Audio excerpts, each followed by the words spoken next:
Hello बड़े भैया, जय भीम। जय भीम। भैया जी 14 अप्रैल आ रही है, तो इस पर क्या बोलना है आपका? 14 अप्रैल कैसी मनाई जाए? जो लोग गली गली में डीजे बजाते हैं, गुलाल उड़ाते हैं, क्या इससे और बेहतर कोई उपाय है भाई साहब? हाँ है, इससे बेहतर उपाय है। जी क्योंकि परम पूज्य बाबा साहब डॉक्टर अंबेडकर जी चाहते थे कि 14 अप्रैल जी को जो उनकी जयंती है जी जी उसको जो है जी पूजा दिवस के रूप में या माल्यार्पण दिवस के रूप में न मना के उनके जो विचार थे, जो वो इस देश के लिए करना चाहते थे, जो वो शोषित वंचित समाज के लिए करना चाहते थे, उन विचारों की चर्चा जी। हो। और वो उनके जो सिद्धांत हैं, उन्होंने कहा कि शिक्षित बनो, संगठित रहो, संघर्ष करो। तो इन विचारों की चर्चा हो और हम लोगों को डीजे बजाने में, गुलाल उड़ाने में जो हम लोग खर्च करते हैं, उस पैसे को हम एक छोटा सा पंडाल लगा के जो विचारों की चर्चा करते हुए, जो गरीब बच्चे हैं, जो अनाथ बच्चे हैं, जिनके पास शिक्षा के साधन नहीं है, उन बच्चों को शिक्षा के साधन उपलब्ध कराने के लिए वो धन हम खर्च करें। तो ये बाबा साहब डॉक्टर अम्बेडकर की जयंती पे सच्ची श्रद्धांजलि है। जैसे भैया आपका कहना है ये कि जो डीजे में पैसा खर्च करते हैं, बग्गी में पैसा खर्च करते हैं, गुलाल उड़ाते हैं, वो पैसा बचाकर गरीब बच्चों में निःशुल्क कोचिंग, ऐसा कुछ कहना है आपका? हाँ, अच्छा। मैं यही कहना चाहता हूँ कि हम लोग जो पैसा मतलब गुलाल उड़ाने, डीजे बजाने, डांस करने, इस तरह की शासक बनने की बात, तो उसके लिए हमारे जी, लोगों खड़े को हो जाइए आप थोड़ा। जी उसके लिए हमारे लोगों को बड़े चिंतन और मनन के साथ जी जो है ये सोचना चाहिए कि जी बाबा साहब डॉक्टर अम्बेडकर, महात्मा ज्योतिबा फुले साहब की अभी जयंती है। हाँ। और वो कुशवाहा समाज के बड़े महापुरुष नहीं थे, जी वो बहुजन समाज के बड़े महापुरुष थे, जिन्होंने इस देश में क्रांति का बिगल फूंका और शिक्षा की जो ज्योति है उसको सबसे निचले तबके पर खड़े लोगों तक पहुंचाने का काम किया। तो महात्मा फुले की जयंती अभी 11 अप्रैल को, उसके बाद 14 अप्रैल को परम पूज्य बाबा साहब डॉक्टर अम्बेडकर की जयंती है। तो उस दिन हमें दोनों लोगों की तस्वीर पर फूल और माल्यार्पण करते हुए, उनके आंदोलन के बारे में बताते हुए लोगों को समझाना चाहिए कि वो महात्मा फुले जो है शिक्षा को सर्वोपरि मानते थे और उसको बाबा साहब डॉक्टर अम्बेडकर ने माना। उसके बाद बाबा साहब डॉक्टर अम्बेडकर दूसरी चीज़ को, शासन को मानते थे कि अगर आप शासक हैं, इसलिए उन्होंने उस समय जब शोषित वंचित समाज के पास खुद के घर नहीं होते थे, दीवारें ठीक नहीं होती थी, उस समय बोला कि जाओ अपनी दीवारों पर लिख दो कि तुम इस देश के शासक हो।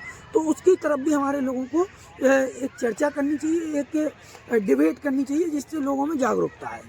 भैया जी जो कहा कि शिक्षा के ऊपर ये जो पैसा फालतू को जो इन्वेस्ट करते डीजे में, जो पैसा, मानवतावादी महापुरुष हैं जिन्होंने इस देश में शोषित वंचित समाज के या गरीबों के हकूक की लड़ाई लड़ी, उनको शिक्षा और सम्मान दिलाने का काम किया, उन सभी की जयंती पर सिर्फ उनके विचारों की चर्चा करते हुए समाज को प्रगति के मार्ग पर कैसे ले जाया जाए, इस पर चर्चा करते हुए हमें उनके बताए रास्ते के द्वारा जो पीछे खड़े लोग हैं उनकी शिक्षा और सम्मान के लिए जो भी मदद हो वो करनी चाहिए।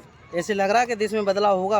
हाँ होगा, क्यों नहीं होगा। जब लोग शिक्षित होंगे तो अमूमन सी बात है कि जो जातीय बंधन है वो टूटेगा और लोगों में क्रांति आएगी और लोग समझदारी के साथ सबको अपना एक दूसरे के साथ भाईचारा स्थापित करेंगे और देश में परिवर्तन होगा। जी भैया, शराब पर क्या बोलना है? जो जयंती में भी जाके शराब पीकर और जी बवाल काटते हैं और अपने घर बर्बाद कर रहे हैं, शराब वालों से क्या कहना? मैं तो इस पे तो मैं बहुत पहले से कह रहा हूँ, लगभग 3 महीने से लिख भी रहा हूँ। आपकी पोस्टें में देखता रहता हूँ कि जो है ये इस देश के सभी जातियों की, चाहे तो वो सामान्य वर्ग के लोग हों, चाहे पिछड़ी जाति के लोग हैं, चाहे अनुसूचित जाति के लोग हों, चाहे जनजाति के लोग, देश के सर्व समाज के लोगों में एक जहर की तरह जो है शराब का सेवन बढ़ रहा है और ये उनके जो परिवार हैं उनमें अशांति, उनमें जो है बर्बादी का कारण भी है। इसलिए इस पर तो गवर्नमेंट को भी ध्यान देते हुए बैन लगाना चाहिए।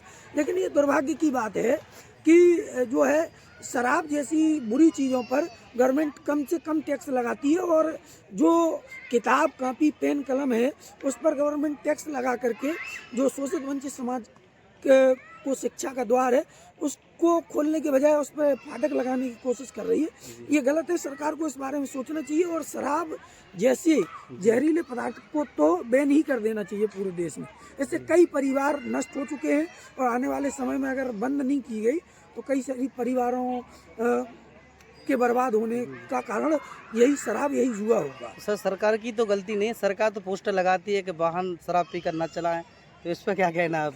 देखो सरकार लगाती तो है लेकिन बेच भी तो सरकार ही रही है ना। जा भी बात सही है हाँ, आपकी। तो बिल्कुल गलती भले ही नहीं हो, वो जागरूक कर रहे हैं, लेकिन लोग जब किसी चीज के आदी हो जाते हैं तो उसका एक ही उपाय होता है कि उसको बंद कर दिया जाए। जी। और जो रेवेन्यू भारत की सरकार या प्रदेश की सरकारों को शराब से मिलता है, वो रेवेन्यू जनरेट करने के दूसरे अच्छे संसाधन सरकार को पैदा करना चाहिए। बिल्कुल राइट बात है। हाँ, तो सरकार को शराब पर बैन लगाना चाहिए, भैया जी का ये कहना है ना सर जी। हाँ, तो सरकार को शराब पर बैन लगाना चाहिए। जो आप पोस्टर में छाप देते हो कि शराब पीकर वाहन ना चलाएं, इससे अच्छा है कि ना रह बांस ना बजे बांसुरी। हाँ। सिस्टम भैया का ये कहना है, सच्चाई तो ये है। तो और खासकर उन लोगों से कहना है कि शराब और मैं एक बात और कहूँगा कि जो पढ़े लिखे लोग हैं, जो पढ़े लिखे लोग हैं, जो नौकरियों में हैं, जो अच्छे अच्छे पदों पे हैं, जिनको बाबा साहब डॉक्टर अम्बेडकर, महात्मा फुले के संघर्ष के कारण शिक्षा मिली और आरक्षण के कारण नौकरियां मिली या मेहनत से भी जो लोग नौकरियों में पहुंचे, तो मेरा कहने का सिर्फ इतना मतलब है कि वो लोग इन महापुरुषों की जयंतियों पर व्यर्थ में खर्च कराने की बजाय अपने धन का सदुपयोग करें और अपने पीछे खड़ी जो समाज के गरीब लोग हैं, जो शोषित वंचित लोग हैं, उनके बच्चों की शिक्षा पर पैसा खर्च करें और उनको जागरूक करें महापुरुषों के प्रति, और जो है समाज में एक मैसेज देने का काम करें कि हम आपस में भाई भाई हैं, तो ज़्यादा अच्छा रहेगा। तो भैया जी थे जितेंद्र भैया पहाड़ी जी, और जो बहुत दिन से हम सोच रहे थे भैया से मिले, आज मौका हमें मिल गया। भैया जी के साथ बैठने का मौका मिला और बाबा साहब को जयंती के बारे में जो भैया ने बताया तो एकदम सही बात है एकदम, कि फिजूल का खर्चा डीजे और बग्गियों में ना किया जाए, ना गुलाल उड़ाने में। वो अच्छे से सिस्टम ये जो बच्चे गरीब लोग जो भूखे हैं और उनकी मदद करें, जो शिक्षा में समस्या हो रही, उन्हें पढ़ने में प्रॉब्लम हो रही है ना भैया, कॉपी किताब उनको लवाकर उनकी निःशुल्क कोचिंग की व्यवस्था करी जाए हर एक गांव मोहल्ले में, तो उससे आपका ज़्यादा नाम होगा, है ना। हाँ। तो दोस्तों आज के लिए इतना ही, और भैया जी हमें मिले। जय भीम भैया, जय भीम, नमोदय। नमोदय।